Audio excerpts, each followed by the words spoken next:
آپ یہاں کے رہائشی ہیں سر؟ جی میرے ٹھیک ہے، کہاں پہ آپ کی رہائش ہے؟ میری یہ لائن نمبر 4 میں اچھا، یہ پہلے بہت عرصہ تو ہم دیکھتے رہے کہ انکروچمنٹ کے حوالے سے نا یہ تھڑے وغیرہ، یہ ساری دکانیں وغیرہ یہ باہر نکل آتی تھی اور روڈ پرابلم بھی رہتی تھی. اب آپ کے سامنے ہے کہ دیکھیں کتنا سموتھ روڈ ہو گیا ہے اور ٹریفک کی پرابلم نہیں رہی. ہر سامان دکان کے اندر ہو گیا، شٹر کے اندر ہو گیا.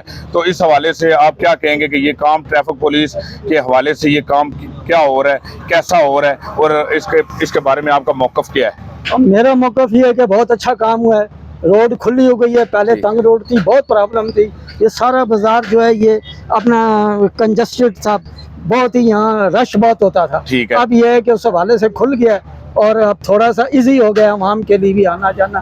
میری ایک گزارش ہے صرف، اور وہ یہ ہے کہ آگے بسکٹ فیکٹری ہے، یہ پورا ایریا آپ کے انڈر ہے، لیکن وہاں پہ تجاوزات ہیں اور دکاندار جو ہے نا وہ بالکل، یہ روڈ جا رہی ہے اور یہ فٹ پاتھ ہے اور اس کے اوپر جو ہے یہ آٹو کے جو کام ہو رہے ہیں اور نہیں باز آ رہے. انشاءاللہ آپ کو اس کا فیڈ بیک ملے گا. انکروچمنٹ کے حوالے سے ہم یہ اسپیشلی چکری روڈ پہ آ جائیں، ہم اس کو بالکل فری کریں گے اور جو اس کی وائلیشن کرے گا اس پہ ہم FIR بھی دیں گے اور جو کارروائی بنتی ہے وہ بھی. اس حوالے سے جو آپ یہاں پہ لوکل کمیونٹی ہے، ہمیں آپ کی بھی سپورٹ چاہیے اور انشاءاللہ آپ ہماری سپورٹ کریں گے تو آپ کو اس کا رزلٹ پازیٹیو ملے گا اور آپ کے لیے آسانیاں پیدا ہوں گی. شکریہ، بہت شکریہ.